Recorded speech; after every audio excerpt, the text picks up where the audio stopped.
السلام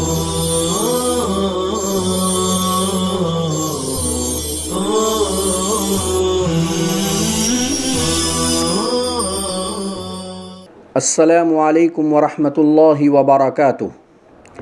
محترم ناظرین کرام، آج ہم آپ کے سامنے ایک کتاب کا تعارف پیش کر رہے ہیں جس کا نام افضل التطبیق العصری علی مسائل القدوری ہے۔ کتاب ہاذا میں متون قدوری پر عصر حاضر کے جدید مسائل کا محقق و مدلل انداز میں بڑے ہی عمدہ طریقے سے انطباق کیا گیا ہے، جس میں انطباق کے اصولوں کی مکمل رعایت کی گئی ہے۔ کتاب ہاذا فقہی بصیرت پیدا کرنے کے لیے بہت ہی عمدہ اور شاندار ہے، بلکہ تمام اہل مدارس اسلامیہ کے لیے یہ ایک انمول تحفہ ہے۔ کتاب ہاذا انشاءاللہ جدت پسند طبقے کے اس اعتراض کا بھی بہترین جواب ثابت ہوگی۔ عام متن ہم اہل علم پر یہ جدت پسند طبقہ یہ اعتراض کرتا ہے کہ یہ اپنی درس نظامی کی کتابوں میں وہی پرانی باتیں جو لکھی ہوئی ہے اسی کو پڑھتے ہیں اور پڑھاتے ہیں۔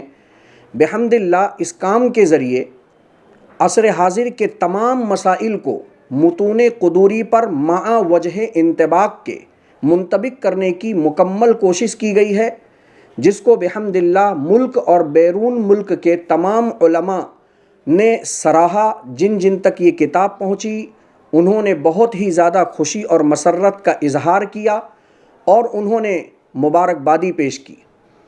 کتاب میں کل 4 امور ہیں۔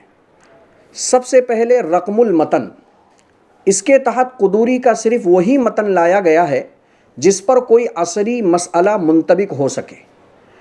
پھر اس کے بعد توضیح المسئلہ، اس متن کی مختصر سی وضاحت لائی گئی ہے۔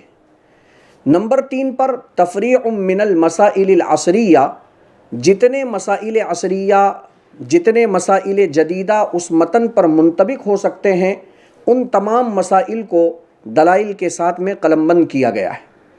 اور نمبر 4 جو سب سے اہم کام ہے، جو علمی دنیا کے اندر ایک نیا اور اچھوتا کام ہے، جس کی وجہ سے الحمدللہ اس کتاب کو بہت ہی زیادہ مقبولیت حاصل ہوئی اور 2 زبانوں میں اس کا ترجمہ بھی ہو چکا ہے، وہ طریقۃ الانطباق ہے، جس میں اسباب مسئلہ، علل مسئلہ، قواعد فقہیہ کے ذریعے اس جدید مسئلے کو متن قدوری پر بہت ہی شاندار انداز میں منطبق کرنے کی کوشش کی گئی ہے، جس سے جدید اور قدیم کا لاجواب ایک سنگم ہو گیا ہے۔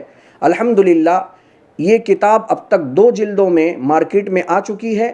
پہلی جلد 700 صفحات پر مشتمل ہے، جس میں طہارت، صلاۃ، صوم، زکوٰۃ، حج عبادات پر یہ مشتمل ہے، اور دوسری جلد یہ معاملات پر مشتمل ہے، جس میں بیوع، نکاح، طلاق اور نفقات کے اوپر اس میں بحث کی گئی ہے، اور یہ 850 صفحات پر الحمدللہ مشتمل ہے۔ پہلی جلد کے اندر مسائل جدیدہ کو حل کرنے کے تعلق سے ایک طویل مقدمہ بھی لکھا گیا ہے جو قابل دید ہے۔ ہم تمام اہل علم سے گزارش کرتے ہیں کہ وہ اس کتاب کو لیں اور اس کو پڑھیں اور اپنے طلبہ میں بھی اس کو عام کریں، تاکہ ہمارے مدارس کے اندر طلبہ کو ایک فقہی بصیرت حاصل ہو۔ السلام علیکم ورحمۃ اللہ وبرکاتہ۔